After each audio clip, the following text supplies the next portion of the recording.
Hi guys, welcome back to my channel. And this morning's recipe, we're gonna make slow cooker macaroni and cheese. So all you need is 2 pounds of cooked mac and cheese. And you need we're gonna use a little bit of Colby Jack cheese, and we're gonna use a little bit of Parmesan cheese. And we're also gonna use 2 things of powdered cheese. So what I've already done is I've already sprayed the inside of my slow cooker. And now what I'm gonna do is I'm gonna put the mac and cheese inside of the crock pot. So all we're doing right now is we're just gonna put the mac and cheese inside, and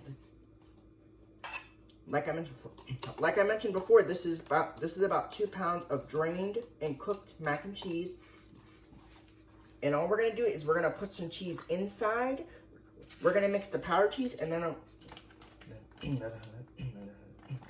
gonna put some cheese on the top.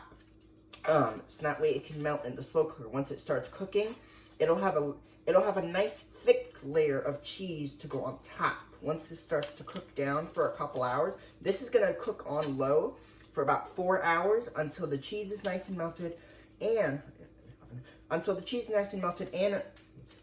until this is nice and warm. So we're gonna cook this on low for 4 hours. So it's gonna be a process, but I know the mac and cheese is gonna be good. And I've made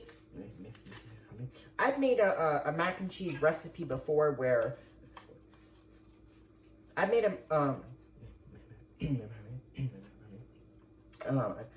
mac and cheese recipe before where I didn't really have to boil the noodles. I just put them in the slow cooker. So if you guys want to see that video, then you guys already know where to go. You guys want to go to my channel, and you guys know the full recipe for that video is online, and it's in the description below. So check out the description below for that slow cooker mac and cheese. So all we're gonna do is we're gonna mix this cheese in, and then I'm gonna put a little bit of Fiesta blend and a little bit of not Fiesta blend, I'm sorry, a little bit of Colby Jack, and then I'm gonna put a little bit of Parmesan, and then that's gonna give it that cheesy flavor that we're looking for in the mac and cheese. So all we're doing is we're just gonna stir this in.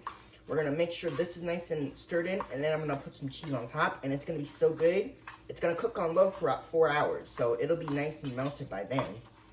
Okay, so all we're doing right now is we're just stirring this in, and we're gonna, like I said, we're gonna put a little bit of cheese on top of this, so that way it'll melt, and it's gonna be so good. Okay, all right. So once we have this all stirred in and melted, it should look. Once we have it all stirred in, what we're gonna do now is we're gonna put a little bit of cheese on the top. Now, we're not gonna put a ton of cheese because I don't want this to be too cheesy, but I want this to have a good layer. I want this to have a little bit of cheese on the top, so then that way when this cooks in the slow cooker, it's gonna cook instantly, and all that cheese is gonna melt. And it's gonna help it really, it's gonna give it like that cheesy flavor that you want. Like when, just like if you're making like a traditional like baked macaroni and cheese, that's what we're looking for. Okay, it's gonna be a lot of cheese, but that's totally fine because when you make a mac and cheese, you want it to be nice and cheesy, you know.